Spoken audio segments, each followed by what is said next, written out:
And welcome everybody to the ToutSuite Social Club. And tonight we are here with Patz and Hall, and as always, brought to you by 55 Degrees. We're going to be drinking some great wines, and we've got some wonderful guests with us. Representatives, Mr. Patz and Hall. Here we go. And then we've also got a beautiful sommelier from the Sonoma Coast here as well. And we're just before we get started, let's say who you are and what you have to do with these wines in front of us. So my name's James Hall. You exist? I do exist. Okay. I've spent a limited number of hours outside the winery, so this is one of these critical periods where I may have to go back for a drink very, very quickly. Okay. But I'm one of the founding partners. There's four of us. There's two Patzes and two Halls, and I get to do the winemaking and the vineyard management. So I think I have the best job of the group. You get to do the fun stuff. Yeah, well, talk to me in September when I've got that 12-mile stare. It's a little different, but so that's my job. I get to work with great vineyards and make wine, and hopefully bring all this stuff to market that is making people happy. That's great.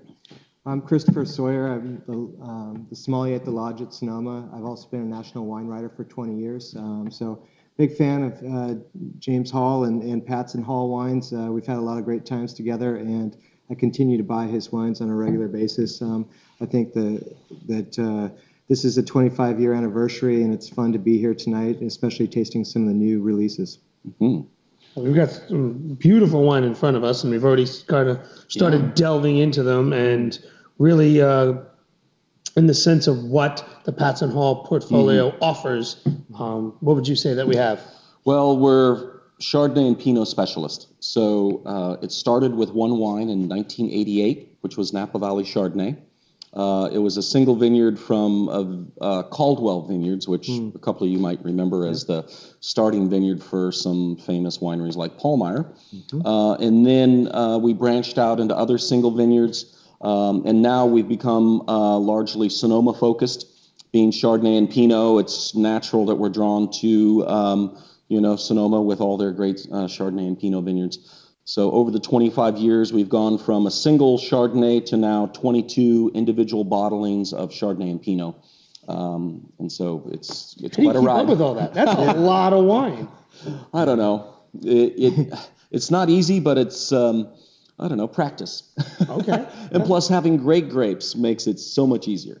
When you're juggling that many vineyards, when the fruit is money, you don't have to do a lot of fancy dancing. There's it's much easier to make great wine when you have good fruit, trust me. And it's really become more of, we don't want to just make one or two wines. We want to really let these vineyards speak for themselves, it sounds like, and really say, okay, we're working with so many great vineyards that how can we use anything but this for this wine, this for this wine, and this for that wine.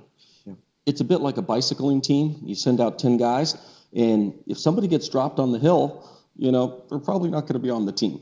And so it is a very fast pack. And I feel like if a vineyard can show well in the portfolio of wines I have, there's real potential because there's some very stiff competition.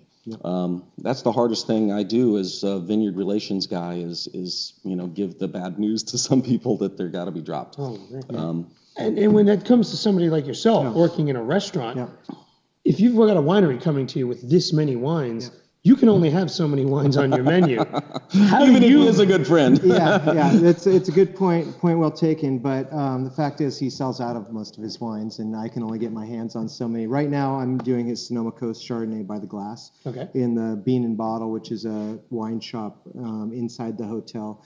It's fantastic wine, but we were just talking about all the vineyards that he gets the fruit sourced from.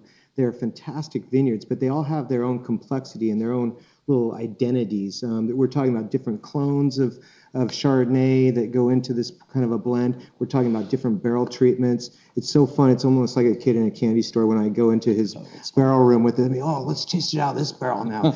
It's fun. So you're one of the lucky winemakers where the sommelier comes to you and you're not sitting there going to all the restaurants and having to say, Chris and I are neighbors and friends, and we see each other a lot socially. So it's a little different relationship than a typical wine cellar relationship. Typically we only sell a few wines at a time. With 22 wines, if you just go out there and go, oh my God, it's overwhelming and really detracts from the whole portfolio. So we really break it down into 3 or 4 wines at a time. Gotcha. And the idea is that we want that one vineyard to show and sparkle and be the have the spotlight, even if it's for a few months. And then, we're on to the next guy. Gotcha. So, but all the wines are given the exact same winemaking. I really want to offer a level playing field. The wines are, of course, thinned in the vineyard, and we go all out on the viticulture. And then in the winery, they all receive very similar winemaking treatments. All get the best barrels I can afford and find, the proper aging. They're all bottled without filtration. If there's ever any question, the wines are declassified. So we don't own any vineyards, which is extremely unusual for a winery that specializes in these. And so it's a partnership. The vineyard grows the grapes, and they do the best they can, which is fantastic. And then my job is to take that bit of viticultural magic and, first of all, not screw it up, but then turn it into something that is indicative and really shows that vineyard. Because they all have their little personalities. And my job is not to obscure those differences with winemaking, but to offer a palette that those vineyards can show their stuff on. Yep. And so I try to be very egalitarian and, try to make them all as good as I possibly can. But of course, each year, depending on the small nuances in the vintage, one vineyard may show better over than another. And that's also part of your job to kind of say, yes. Okay, I'm going to have to work with you, and then the rest of you guys are going to kind of have to do this. It is farming. There's always the weather. And, that's at least, 3 cards out of any poker hand is the weather, for sure. Very cool. And this year was a little bit of a scary year. It's a beautiful, beautiful vintage, and there was one rain that scared a lot of growers. Right. And it's because it came down very hard, and it was intensive, but luckily the day after the wind blew and it shook all the clusters up and it dried them out. It became a great vintage again, and that's the only scare we got this year. It's going to be this is 2013 that we're talking about, brilliant vintage. We've got a lot to show. Right, because you talk to any winemaker from Napa Valley and none of them are going to bring that up because we really didn't. We saw the rain over here. But we've got the Mayacamas Mountains that really kind of helped subdue that. So a lot more of the wine fell on Sonoma, a lot more of the rain fell on Sonoma than it did in Napa. And plus, with us working with the varietals that we work with in Napa, we still had a few more weeks to let it dry out, whereas you guys were pretty much starting to be in the thick of it. So it was a bit of a scare, it sounds like. Well, it was very unseasonable. For a drought year to suddenly get rain in September is almost unheard of. But the weather was perfect afterwards. Yeah. Wind is the key after a rain, and we couldn't have dialed up more perfect weather. Even though some of my vineyards on the far coast got 2 inches of rain, all I did was wash off the leaves. The ground was so dry, soaked it up, and boom, it's like shook it off like nobody's problem. It was frankly, a big relief. Yeah. Because we had not only a legendary vintage in the field, but tonnage was up. So we had, max yields on a couple of vineyards and just below max yields, which is, somewhere around 3 tons the acre. We do a lot of thinning. But when you're holding that kind of, risk, right? Oh my God, you don't sleep well when the rains come. But it was irrelevant. And frankly, I think it even helped some of the later fruit. Kind of delayed ripening, softened some of the skins, gave the wines a little more maturity. Oh, okay. Yeah. Well, we've got 3 wines that we need to go through here. And you've 3 out of 22. So we're going to see, and this is 2 different vintages. We're going to see a 7th of what you produce. Yeah. But we've got a Chardonnay and 2 Pinot Noirs. Right. Yeah.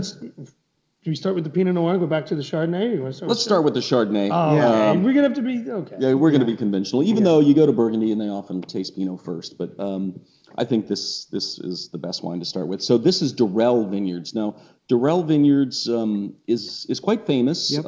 Ed Durell started this back in the early 70s. The vineyard is located in Sonoma Valley along Arnold Drive, so real close to where Chris and I are. And so that's at the bottom of the Sonoma Valley. Correct. In the sense of when you look at Sonoma Valley running from the town of Sonoma, all the way up to, say, Santa Rosa. It's the south part. You're in that southern part. Yes. Southern part, and it's almost, it's not that far from the road that goes up and over to Petaluma.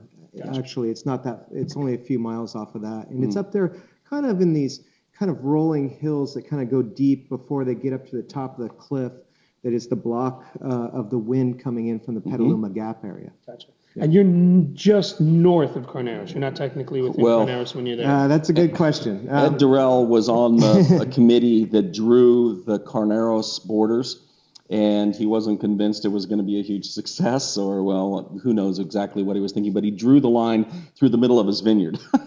So this happens to be on the north side of the line, so it's not in Carneros, but, a Tiger Woods, driver would hit Carneros. Okay. Yeah. Which is kind of crazy. But it does have a lot of Carneros quality, but to me there's also a little hint of Russian River quality there. The soils are more sandy in this block, really evocative a bit of that Gold Ridge series loam. The fruit has a bit brighter green apple kind of high tone structure, which I associate with the Russian River, but very cold site, very low vigor. This vineyard produces really, really small yields. And so we've been working with it for many years. And 12 was a great year, so we decided to bottle it as a single vineyard, which we don't do all the time with this wine. But man, 12s are great. Yeah. It's also worth noting too that the fog, when it comes in from the ocean, it comes right over that hillside there and snakes over like fingers like this. And it's the first place it hits is right where his block is. So, it's a great warm day. It's been 80 degrees outside, but it's 3:30 in the afternoon. The day's done. It's 3. Yes. Here comes those fingers coming over. You're done. Sorry, but what that does is preserve the acidity in the grapes, and which keeps the acid level very high and as it ripens. Well, and why would we need acid in white wine? Well, if you don't have acid, then it's grape juice, not a wine. Realistically. I thought that was alcohol. Yeah. Now, acid preserves the freshness, the compatibility with food. It gives the wine a dryness, and it adds structure and dimensions to the palate. Gives the wine energy, in effect. Wines that are very low in acid tend to be heavier, more cloying, richer, often very, very dense. And wines that are higher in acid tend to be a little more cleansing, lighter, fruitier, more refreshing. And so the trick is to get the balance right. If it's all acid, well, you're in Champagne. And if there's no acid, well, you're in Algeria or someplace down there. And so for me, getting a vineyard that has the right acid balance is one of the absolutely essential aspects of choosing a vineyard. Would you say that maybe some wines these days are getting away from that? I mean, because of the palate, and you can maybe even answer this question a little bit more, working and seeing what the customers are doing. But in my experience, I'm seeing a lot of wineries get their pHs way up there and their TAs way down there. I learned a little while ago, I didn't even know this was a term, but there are 4x4 wines, 4 pH, 4 TA. Yeah. And I know it's a little geeky, but 4 it's is just as high as you ever want to go. Right. Yeah. But there seems to be this idea in certain wines that people want it to be that heavy, cloying. It's not a good wine unless it's got some oomph to it. Well, low acid has oomph usually. Yeah, but I mean, I think that's why in Sonoma County right now we're pushing wines out towards the ocean. We're putting grapes out there to preserve these levels of acidity because we don't want to add acidity either. Remember, that's something that we can do legally is we can add acid to wines to build that percentage up. And to be really honest, it's not really what you want to do. You want it to be as pure as possible. These kinds of wines are about the site first. So when you really get, the sun exposure in the right place and you can really taste that little minerality that comes out of the sand or the soils, that's something that's so important that makes this wine so different than, 150 other Chardonnays out there. I think this notion towards higher acid wines is what's happening in Sonoma right now. California is blessed with abundant sun. And so really the sky's the limit when it comes to ripeness and maturity. If you want to let the grapes hang out there, the weather is not going to penalize you in a typical year. And so what a lot of people, particularly making Chardonnay and Pinot for sure, is that we're exploring how to pick the grapes sooner So maintaining more of that acidity, more of that freshness, but getting that balance right. I mean, California is about ripe, expressive, big wines, but at the same time, there's a more delicate, more acidic, more subtle side that I think Pinot in particular shows really well. And so for me as a winemaker, I'm trying to sort of have one foot in two camps, where I have the ripeness, the tannin, the extract, that sort of wow factor, but at the same time maintain elegance and subtlety and nuance and a bit of that ethereal quality that I think is really what draws in at least me. I don't want to be smacked across the face. I want to find something at the bottom of the bottle that was totally different from the top. The wine needs to evolve and have elegance, but also a personality. Okay. It's got to have something to say. And this Chardonnay, it's not butter bomb. It's not oak bomb. No. This is Chardonnay. This is a varietally beautiful wine. Yeah, I mean, you could fool some people that you could tell them this is white Burgundy, and they would totally buy into this. This has got that minerality. It's got that pretty kind of. There's a floral kind of aspect to it. Floral. But it's just so pretty. It's not all about this one kind of tropical fruit. There's layers of fruit in here, and that hillside where these vines are grown is really a legendary hillside. I think it's one of the best production kind of hillsides of all the places in all of America right now, because it's not just what you're getting off of Durell, but there's a line of winemakers that want a piece of that property too, just to grow grapes there. And you've also got Les Pierres from Sonoma Coast, which is a fantastic one, contiguous with that property. There's the Parmalee Hill Vineyard too that butts up against that, and there's Hartford Courts, little piece of property right down the road. So you've got such top producers that are going, that hill is the bomb, we want in. Yeah. So then it's up to the winemaker to come in and really express that fruit then.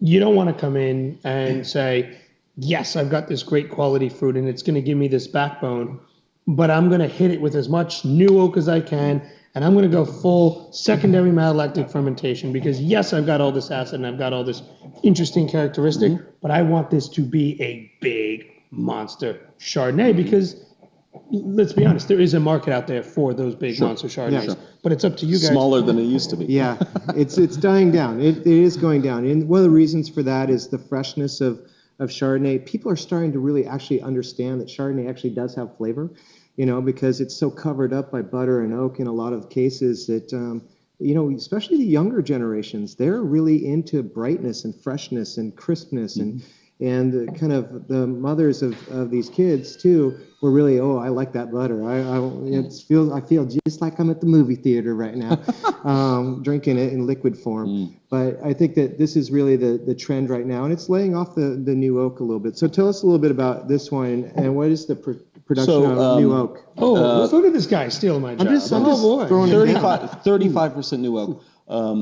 But I do something a little different. Now there's barrels and then there's barrels, and so what I do is I buy my wood as my barrels as wood. So the trees are cut down and they're milled into staves, and I purchase staves, and then the staves are sent to either Francois Frère or Seguin Moreau, the two coopers I work with for white wine, and they're aged for a full 36 months. So my wood is aged in the cooper's yard and then made into barrels. So what that does is the longer seasoning produces a more aromatic, more delicate oak. Emphasizes that clove, carnation, cinnamon, spice, less of what you would call oaky quality, and a more delicate, ethereal quality that kind of weaves in with the fruit better. And so this is like 37% right in there, 37% new oak. But the rest is 1 and 2 year old barrels. So very, very tight grain. So from the coldest forest in France, and then 36-month air dried. All native yeast, native malolactic, in barrel a year, and then bottled without filtration. So it's really a page right out of the old monks of Citeaux and Burgundy. And I find, it's people hear about minimal intervention. But intervention destroys terroir. The subtleties and the nuance of the wine, if it's masked by winemaking, is not about the vineyard, it's about the winemaker. Right. And so I'm the guy that's supposed to get them into the bottle in the purest, most delicious form. It's not about me, it's about the vineyard. Yeah. And so this, to me, is Chardonnay is a real challenge because it's easy to lay a heavy hand on. And in a commercial sense, you're probably at much greater risk to make a delicate wine because people go, well, come on, it's $40. It should be like, wow. Yeah. And so lots of oak, lots of extract, it's safer. This is much riskier, but for the people that want this kind of wine, it's very rare. Yeah. I'd say from a sommelier standpoint too, I mean, the big difference here is that cuisine has changed too. I mean, if we were just having a bunch of white sauces with pasta all the time, and that was our style of eating, like it was in the old days, that would be a different thing. This is bright, this is fresh, this has got so many layers in here that I can think of about 50 different things that could stack up with this. Throw me one. Come on, right now. Well, I do salmon straight off the bat. Salmon. Smoked? Grilled? No. Just right off the grill. I think it would be really nice on a little bit of bed of greens because of the acidity with this that can really go nicely with it. I would do scallops with this, but just off the, just seared. That's it. I don't want it in a sauce. I don't want anything like that. I want right out of that ocean right over there. And I want to feel that I am in that region where it is. And I think that's one of the things about being in Northern California. We have so many great food sources too. And so when you come here, it's kind of like being in Burgundy. You eat the foods of Burgundy. Here you eat the foods of Napa and Sonoma County. And that's what we get to do. Why not show it off instead of cover it up with all these kinds of butter notes or oak where you just don't get the expressions that you can really pair with. And I think this is an advantage to all sommeliers and all consumers out there. Very cool. That's Richard Reddington of Red Restaurant, I think, came up with one of the best fits with my Chardonnay. It is a lobster citrus risotto. So you have the heaviness and this like cheesy quality of the risotto. Then there's this citrus lobster over the top. I mean, we did this food and wine pairing thing, and it was like I'm gripping the table. Do we need to go drive up to Yondo right now? Get him on the phone and say. And people think like mushroom risotto, particularly like white truffle risotto, is Chardonnay country. Everyone thinks, oh, mushroom should be red. No. I'm a huge. When it comes to you speaking my language, I was wondering if you were going to go to the risotto route, but yes. Yeah, that's a classic. And now, easy too. And the funny thing is, I actually drink more white wine during the winter than I do during the summer. And we're getting into that really nice coming up to mushroom season pretty soon. And I'm getting excited. So the chanterelles are going to start popping, porcinis are going to start popping in this risotto season. And a great Chardonnay like this is going to be perfect. So I'm glad you definitely went that direction. So we can do salmon with this. We can do risottos with this. All right, now we're starting to build recipe. I love it. Okay. Pinot time. You brought some Pinot. Let's get into some Pinot. I'm going to drink some red wine. I'll just start it off, I think, just by saying one thing about sommeliers and Sonoma Coast in general. It's hot. It's so on right now. The thing is that people go, I'll ask other sommeliers, okay, so what are you loving in Russian River? They're all, we're not doing much Russian River. We're going Sonoma Coast right now. And it's a trend, and it's really pushing the grapes out there near the ocean. And we're talking in some cases vineyards that are 3 to 4 miles from the ocean. The thing about Pinot Noir is you don't need super heat. In fact, it can't grow in most of Napa Valley because it's just too hot here. And in reality, what it needs is just sun. It likes that photosynthesis, but it doesn't need to be hot. So that's the key of pushing it out there. If you're above the fog line, you can do it. And we've got a lot of neat places out there, right on the Sonoma Coast, especially the upper part of Sonoma Coast, that really works. Well, you brought up a really interesting point that I kind of wanted to hit on real fast. You said the Psalms are pushing west. Yeah. So are the sommeliers telling the winemakers that they actually need to be starting to focus on fruit from the Sonoma Coast? Or is it the winemakers telling the sommeliers that, no, this is where we want to go as winemakers, and the sommeliers are following the winemakers that way? Well, that's a really interesting point. The vineyards have to be up. there first. Yeah, and I'll also say something. It goes with another trend, and that's a lower alcohol trend that is kind of going together in this too. You don't need super high alcohol. Remember, before 20 years ago, our alcohol levels were not 14.5.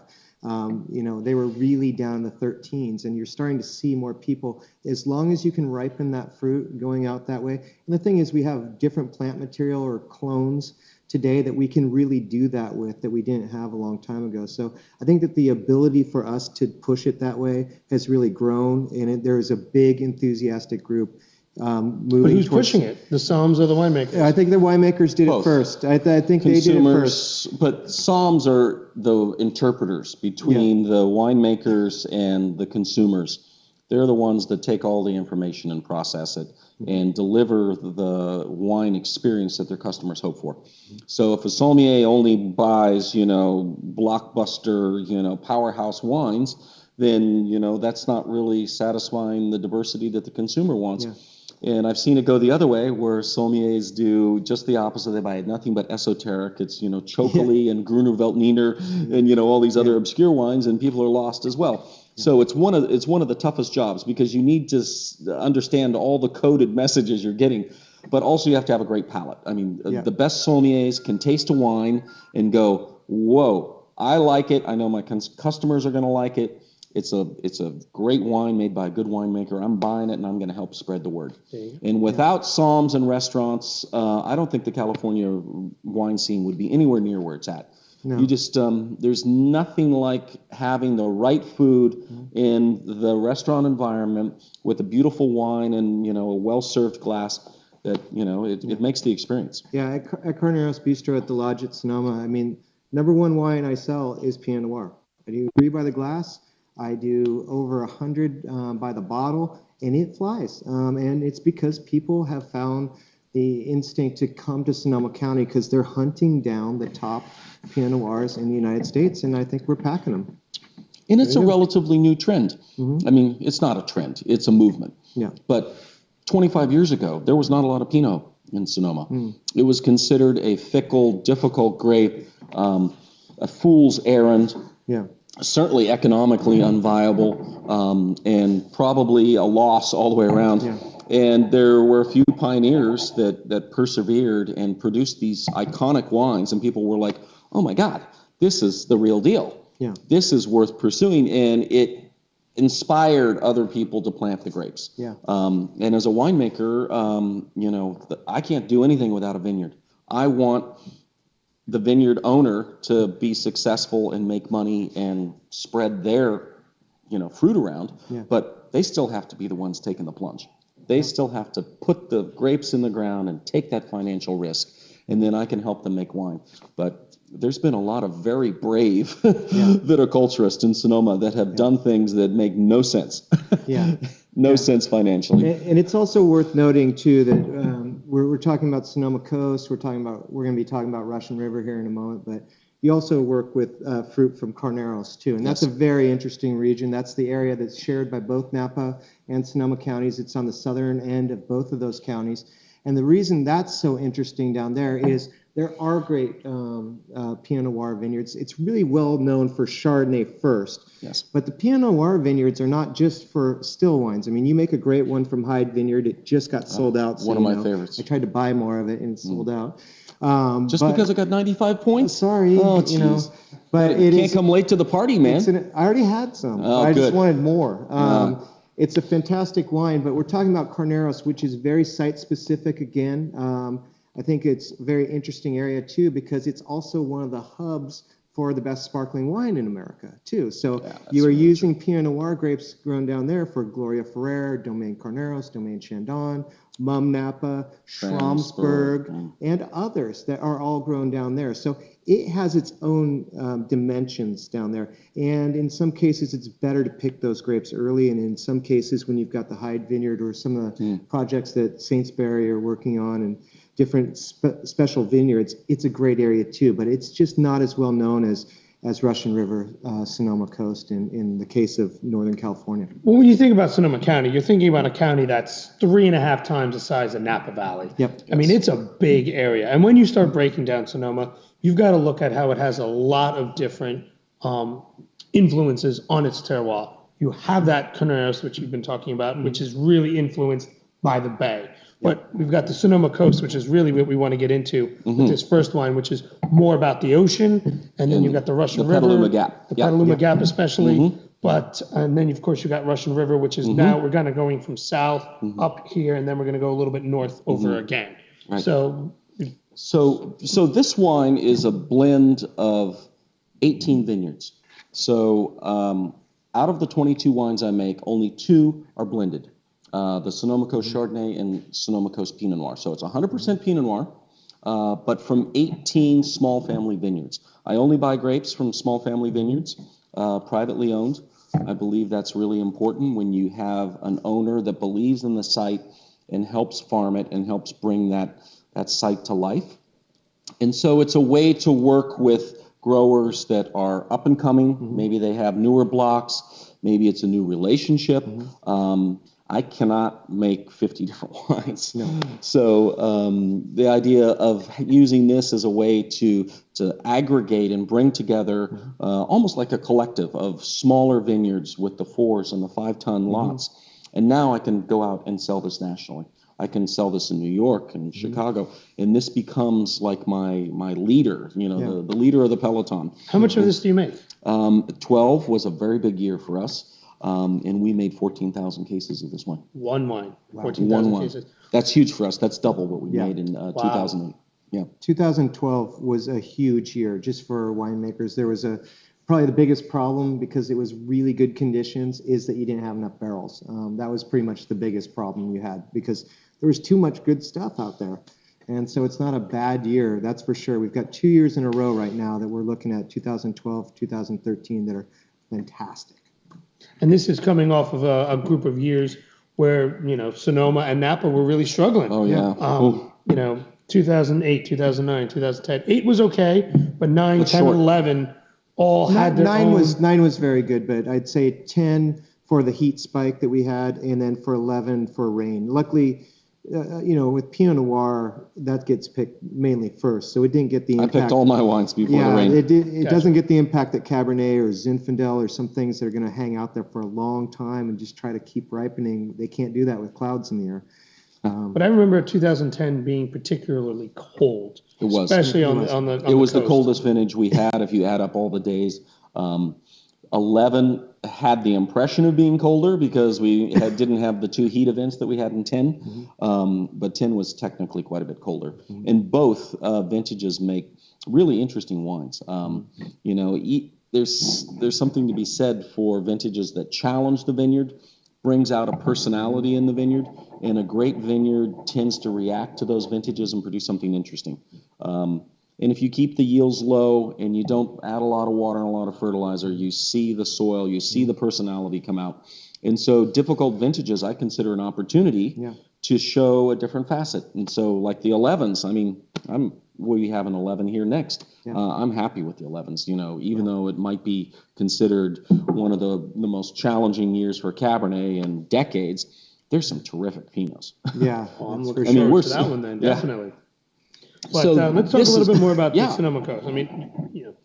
So lots of different vineyards, all coming together in the aggregate to really each kind of work together to create an entire wine. Yes. So Gap's Crown, quite a famous vineyard in the Sonoma Coast, is the majority of this. And then a vineyard called Sunchase, which is just up the hill. One of my favorites right now. Yep. And then there's Durell Pinot. There's Parmalee Hill Pinot. There's 3 vineyards from Dutton Ranch, so the heart of Russian River. And then on the far Sonoma Coast, we have a vineyard called Gold Rock Ridge, which is on Annapolis Road. And then this also gets just a wee kiss of Hyde Vineyards as well. So real quick question, because you just mentioned several vineyards that are in Russian River, but this is Sonoma Coast. Yes. Yeah. I've heard a lot in kind of talk in vintners so much as grape growers speaking, that the Sonoma Coast shouldn't just be a kind of a general area, but the Sonoma Coast is so diverse that it really needs to start becoming its own true location, and that the Sonoma Coast needs to not be a part of the Russian River, but that the Russian River needs to be here, Sonoma Coast needs to be here, they do overlap. And really starting to break them down. If you look at a more historic appellation like Napa, it started as one, and now it's been broken down into Oakville and Yountville and Rutherford and Howell Mountain and et cetera, et cetera. And that's what's happening in Sonoma. And so Sonoma Coast is a very large appellation. It covers basically far Sonoma Coast all the way down into Carneros. And so it ends up being very diverse, very large, sort of a catch-all type AVA.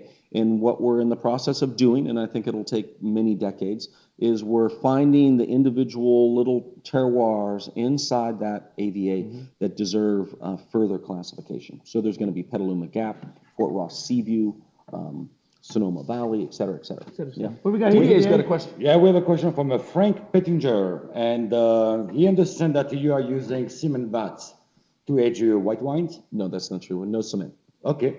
Only Here you barrels. go. Only barrels. Here you go, Frank. Yeah. So, But it is a hot topic, It Frank, is a hot and topic. there are some people that are getting into using cement barrels as well. They're very interesting. They kind of have a mineral kind of component to them.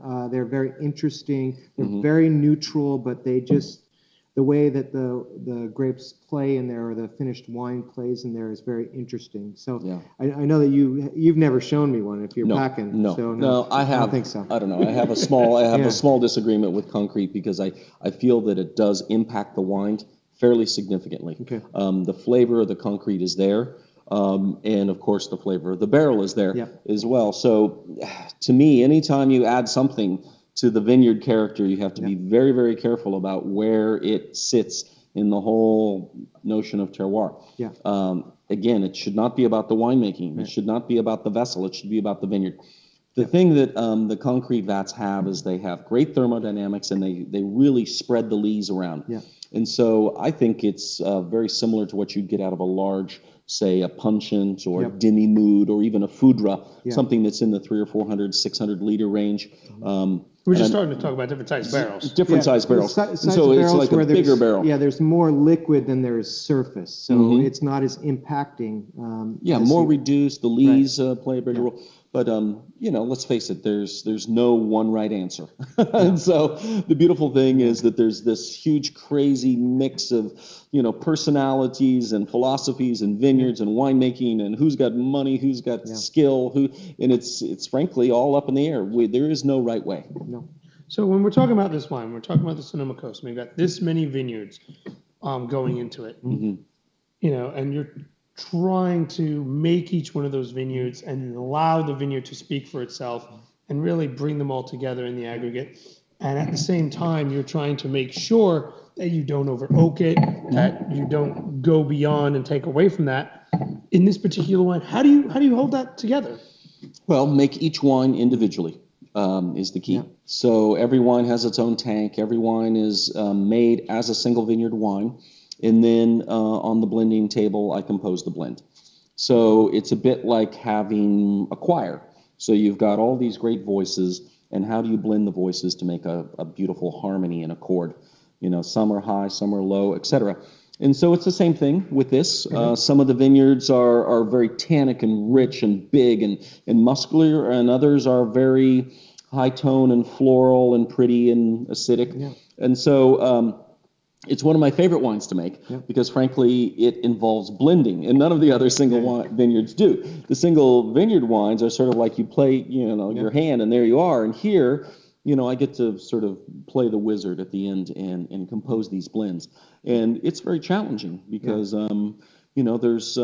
there's not that much predictable nature about Pinot. And the other thing I would say about that, too, is that why it's so magical is that we're talking about different clones at different sites. So these are the cuttings that came over from the Old World in different forms. Some came over through University of California, Davis, where I went to school, or some just came over in people's suitcases that they went over there to take some pictures with a little some scissors and just kind of cut a little bit of this and that and threw it in their suitcase and brought it over here. So each site has different clones too. So there are a lot of different things happening inside those barrels. So you're talking about layers and layers. A lot of the Dijon clones, if you get around and you start tasting Pinot Noirs, you'll start hearing 667, 777, 828. 115, anything with 3 digits is a Dijon clone. And then you get a few Swiss ones too, like 23, which is Mariafeld. And then you've got these special selections which came in those suitcases, like the Swan clone and different ones around here. They claim there's real 200 quick, the Dijon clone is referring to where in Burgundy it came from. Correct. No. What happened is in the 50s. Okay, that's what I want to make sure, because there are some people who might be thinking, okay, you say Dijon, we're talking about Pinot Noir. We're talking about Now, Pinot I and make good Chardonnay. mustard in Dijon. There you go. The way it started was clarify, make sure we don't have anybody. after World War II, Burgundy was a mess. Yeah. The vineyards were diseased. They had a lot of virus. There was, rampant depression. Vineyards were being abandoned because a lot of people were frankly just dead from the war. And the French government went to the University of Dijon and said that we're in crisis. We have to collect this heritage vineyard material and preserve it before it's lost. So Professor Bernards was given this portfolio to go out throughout Burgundy and select cuttings from vineyards and bring them back to the University of Dijon and plant them in a nursery and then make wine from them and try to figure out what should be used to replant the vineyards after the war. And so he collected hundreds and hundreds of cuttings, and he gave them codes because it was important that nobody knew where the cuttings came from, because they would have been, of course, prejudiced. If you're from the Côte de Nuit, you are not going to be planting something from the Côte de Beaune, et cetera, et cetera. So it was important that he obscure the origin.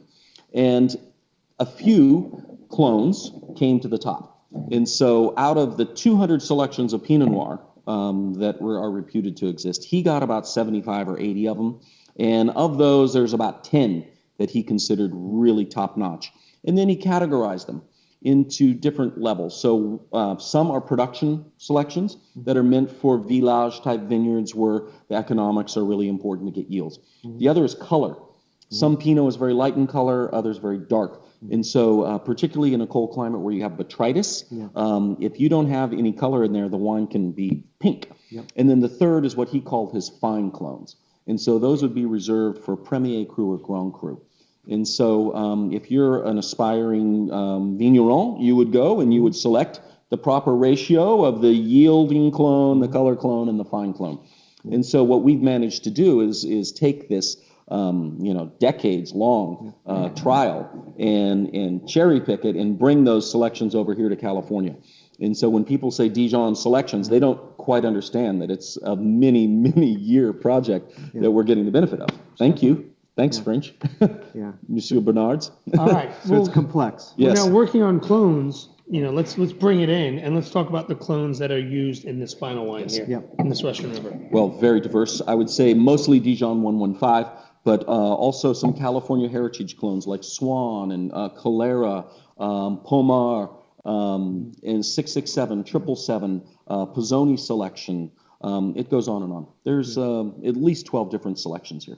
Wow. And they're all coming from one single vineyard? No, 18 different vineyards. No, I'm talking about the... We're talking about Chenoweth. Final wine. Oh, we're on to the Chenoweth. That's what I was trying to transfer.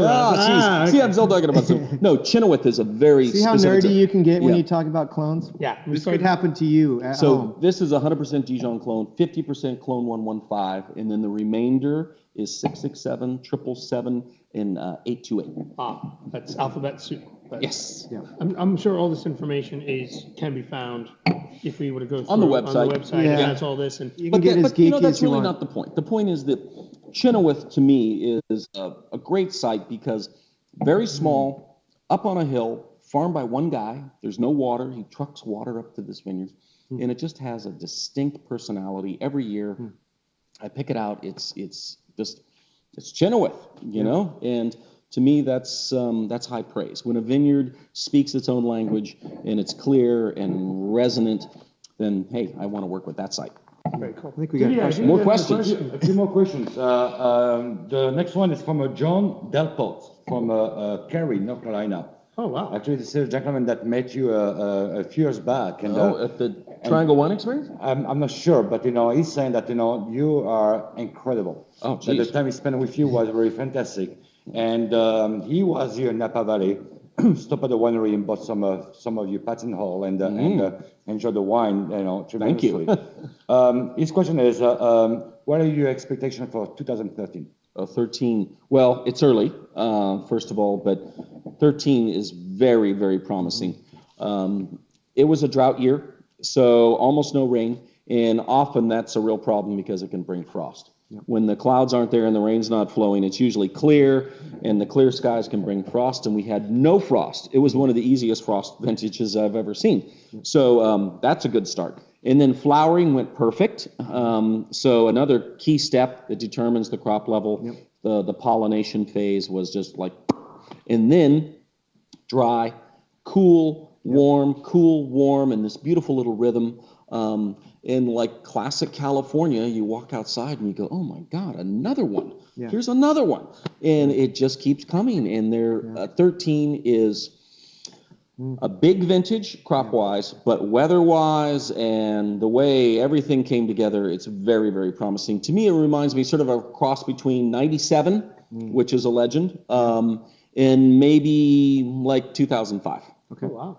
So acidity, bright like the fives, but this plush, exotic. I mean, the wines are absolutely delicious. I just tasted through all of the wines this morning with our team, and people are tripping on them. They're good. And it's like, yes. I'd like to hear that. Yeah. And another question from Alexis Schramberg. And I think we can tweak this question a little bit, but the question is your favorite wine besides yours. But, maybe we can, take this in a different way. Yeah. Yes, what you like to drink now, but, what turned you into, is there a wine that turned you to be a winemaker? And for you, a wine that turned you to be a sommelier? Really, it's like, yes, this is it. And so go ahead. Well, I got into the wine business by being a waiter, and I worked in a French restaurant. And there was a nice little selection of white Burgundies. And I remember serving Merceau Charmes a couple of times, and there were little bits left in the bottle, at the end. And wow, it was like, I hadn't had anything like that before. And then vintage champagne. I remember a couple of glasses of Dom Perignon. And then a 66 Clos de la Roche that I had on my wife's birthday in 1985 at a restaurant called Rose and Lefebvre. Anyone that remembers that restaurant gets bonus points. That was in St. Helena. Wow. One of the genius restaurateurs. Bruce Lefebvre is an unsung genius in the Napa culinary scene. He inherited a nice little fortune, and he went out and bought wines. And so his wine list was full of 62s, 66s, on and on and on. And he marked them up like 5% a year from what he paid. So you go in there and you'd buy these Grand Crus for $140, and it was crazy. You got the table for the whole night. So you'd say, when would you like to come in? Yeah, and it's like, well, what time can you take us? And he goes, well, you have the table. What time would you like to come? And the tradition was you'd go in early and you'd have some champagne and appetizers, then you'd go to a movie. Walk down the street to the Cameo, and then you'd come back and finish. We did that several times. Wow. It's, oh my God, he had the cheese carts, he had the dessert. It was so unbelievable. And that was an awesome wine list. And so, I don't know. So getting to taste through all of those wines over the course of time just really got you and made you say, I've got to do this. Well, that's what got me into Pinot, was tasting older Burgundies. And I would say something of the similar thing for me. I grew up in Russian River Valley, so I got to taste Dalinger and Rocchioli and a lot of these old brands before the big swing went into appreciating Pinot Noir. It was just a bunch of geeks that liked those wines and knew Burgundy at the time, and that's when I became a sommelier in the mid-'90s, that they were really out there. I mean, I loved wine for different reasons before that, but when I fell in love with Pinot, and it was from my area where I grew up, I knew I was smitten for the rest of my life, and that's really what happened. Oh, so you pretty much were almost ordained from birth that you were going to be... I actually was. My mom was in the first class ever to pass the certification class from the Wine Institute in 1969 when I was in her womb. So this is a Jancis Robinson sort of thing where she's actually passing exams while she's pregnant and... Pretty much. Oh my gosh. Yeah. So you kind of, I like that. So they say if you listen to music in the womb, you're a musician. So now you're a sommelier because she's drinking like Burgundy. Pretty much. Wow. Well, thank you guys so much for being here tonight. Hey, what fun. Sharing. Let's do one more shout out to this last one. I feel like we haven't given it due. Yeah. We have, really. So this is a change in vintage. This is the 11 Chenoweth Ranch Russian River Valley Pinot. So Charlie Chenoweth is quite a well-known grape grower. He farms a lot of fruit for Costa Brown, August West. He's installed a lot of vineyards. He's an incredible farmer. Really, speaking about growing up into it, he was born on a tractor, and he has such a green thumb. And this site is his family heritage site. So they moved to Sonoma County in the 1840s. Ooh, wow. And so Chenoweth Ranch at one point went from Green Valley to the ocean, thousands of acres. And after the timber days, they ended up with 600 acres. And it's very hill, really just this jumble of hills. Yep. This is a 7-acre site that has Gold Ridge Series soils right on this little knob, right on the very far western edge of Russian River. And so Charlie puts his heart and soul into this. You know, he's got generations of Chenoweths watching over his shoulder. And it was planted for me specifically, and it's a monopole. So we're the only folks that make Chenoweth Ranch. Yeah. And it's just another one of those, you know, Russian River success stories. Yeah. And I have the 2010 vintage of this on my wine list, or in the wine shop, actually, at Bean and Bottle. I have not tasted this one yet. What I'm loving right away from it is the big, you know, bold fruit. This is getting into the darker zone here. We're getting into dark cherry, not like red cherry like the first Pinot that we tasted. It's got a little bit more extraction. There's density in here. I'm thinking definitely wild boar. I'm thinking, you know, kinds of nice kinds of stews. I'm thinking about things we just missed Bob Hurley's. Yeah, well, yeah. We'll kill a pig. Let's talk. Okay. Because I'm going to bring a bottle of that. Yeah. I'm down for that. We'll put a spit out back, right, Didier? That's right. Yeah. I love it. Okay. Done. Great food wines overall, though. Yeah. And the 11 shows really well here.